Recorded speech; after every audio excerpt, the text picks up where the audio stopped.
பாவம் செய்கிறவன் பிசாசின் பக்கம் இருக்கிறான், ஏனென்றால் பிசாசு ஆரம்பத்திலிருந்தே பாவம் செய்கிறான். இதற்காகவே தேவனுடைய குமாரன் பிசாசின் கிரியைகளை அழிக்க வெளிப்பட்டார். 1 யோவான் 3:8. இந்த வசனத்தின் பொருள்: பாவம் செய்கிறவன் பிசாசின் பக்கம் இருக்கிறான். ஒரு நபர் மனந்திரும்பாமல் தொடர்ந்து பாவத்தில் வாழத் தேர்ந்தெடுக்கும்போது, அவர்கள் ஆரம்பத்திலிருந்தே கடவுளுக்கு எதிராக கலகம் செய்து வரும் பிசாசின் பாதையையும் செல்வாக்கையும் பின்பற்றுகிறார்கள் என்று யோவான் விளக்குகிறார். இது பழக்கத்தை பற்றியது, அவ்வப்போது ஏற்படும் தவறு அல்ல. இந்த நோக்கத்திற்காகவே தேவனுடைய குமாரன் வெளிப்பட்டார்.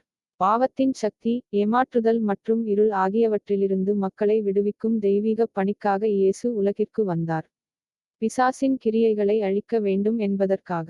அவரது வாழ்க்கை, மரணம் மற்றும் உயிர்த்தெழுதல் மூலம் இயேசு பாவத்தின் சங்கிலிகளை உடைத்து, குற்ற உணர்வை நீக்கி, விசுவாசிகளுக்கு நீதியான வாழ்க்கை வாழ பலத்தை அளிக்கிறார். எளிதில் சொன்னால், பாவம் நம்மை இருளில் வைத்திருக்கிறது, ஆனால் இயேசு நம்மை ஒளிக்குள் கொண்டு வந்து எதிரியின் கட்டுப்பாட்டின் மீது வெற்றியை கொடுக்க வந்தார்.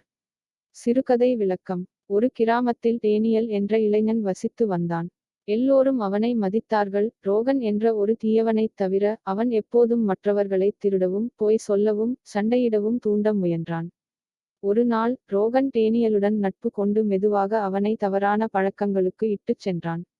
இங்கே ஒரு சிறிய பொய், அங்கே ஒரு சுயநலச் செயல், சரியானதை புறக்கணித்தல். விரைவில், டேனியல் இனி தனது பெற்றோரையோ அல்லது அவரது மனசாட்சியையோ கேட்கவில்லை. கிராமம் அவருக்கு அஞ்சத் தொடங்கியது.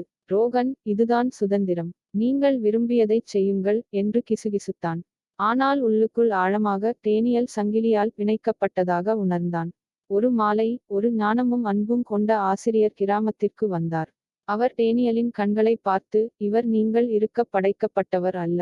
இருளிலிருந்து வெளியே வாருங்கள். டேனியலுக்கு உண்மை, மன்னிப்பு மற்றும் தைரியம் பற்றி கற்றுக் கொடுத்தார். ஆசிரியரின் உதவியுடன் டேனியல் தனது தவறுகளை ஒப்புக்கொண்டு தனது பாதையை மாற்றினார். ரோகனின் செல்வாக்கு வெளிச்சத்திற்கு முன் ஒரு நிழல் போல மங்கிவிட்டது. கிராம மக்கள் மகிழ்ச்சியடைந்தனர். டேனியல் இப்போது மற்றவர்களை தீமையிலிருந்து விலக்கி வழிநடத்தினார், அவர் மீட்கப்பட்டதைப் போலவே. கதையிலிருந்து பாடம்: பாவம் நம்மை கடவுளிடமிருந்து விலக்கி, எதிரியின் பாதையை பின்பற்ற வைக்கிறது. ஆனால் இயேசு நம்மை கண்டிக்க வரவில்லை, பாவத்தின் சக்தியை உடைக்க வந்தார். நாம் அவரை பின்பற்றும்போது, நாம் சுதந்திரத்திலும் சத்தியத்திலும் புதிய வாழ்க்கையிலும் நடக்கிறோம்.